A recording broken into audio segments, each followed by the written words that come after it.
हक हू हक हू हक हू। फकीर बाबा जी मुझी मदद कयो। बाबा केड़ी मदद करूं तो छा तकलीफ आ बच्चा? मूंखे भी तकलीफ का न है, मूं वटि पैसा न आहिनि, मां अमीर थी वञा, कुछ पैसा अची वञनि। एतरी गाल है? हाँ तू टेंशन ही ना थियन। 1000 रुपया हिकड़ो फीस है बाबे जी। तू इंशाल्लाह बच्चा मालो माल थी वेंदे बच्चा।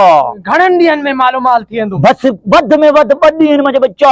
बाटी हाँ ही वठो, सही दुआ करो। तू फकीर बाबा वटि आयो ही, कोई नकली फकीर कोने।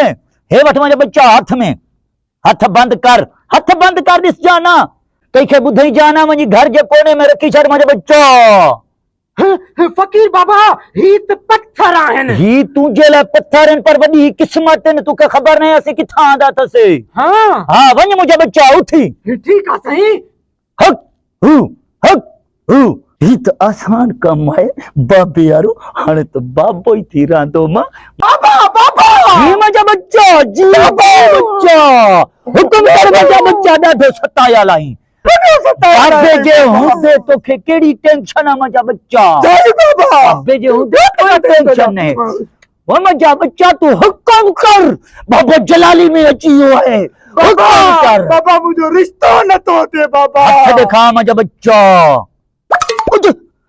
बच्चा तुझे हाथ में तो रिश्ते जी लकीर ही कोने। बाबा तू टेंशन न कर।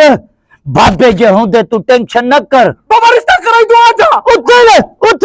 रिश्ता बाबा कराएंगे। उठ उठ तो रिश्तो कराए ना। रिश्ता हल उठ। बेस्ता बेस्ता मानू अची वेंदा आहिनि। उठ चयो तो रिश्तो कराई दो। उठ तो बाबा जी बच्चा। माखे बाबा आज तलक ते नौकरी न थी मिले, जाथे वञा थो मूंखे जवाब मिले थो। बाबे वटि अची वियो आहे न, हाणे सभु तुंहिंजूं मुश्किलात आना आसान। हाँ बाबा 2000 रुपया फीस लगदई। बाबो जलाली में जी वेठो आहे तो कम कराए गन। बाबे के जलाली आ। अच्छा बाबा ही 2000 रुपया वठ। बच्चा ही अखियूं बूट मुंहिंजो बच्चा ही वठ। वञी करे तू पंहिंजे घर जी छत में रख। वॾो नुक़सान थी वियो आज। हाय हाय छा थियो रबड़, छा थियो? यार मोगा, हाँ मोगा बाबो वेठो आहे, बाबे मांखे कुटियो आहे।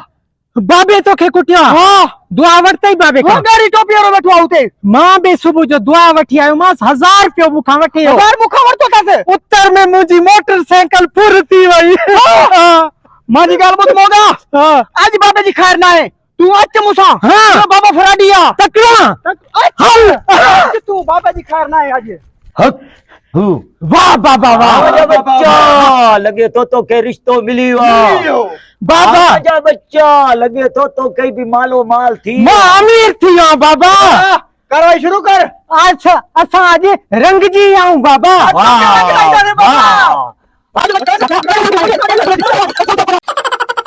माल खण, वॾो माल छॾे वियो आहे। हे बि खण, पोते ई खणेसि।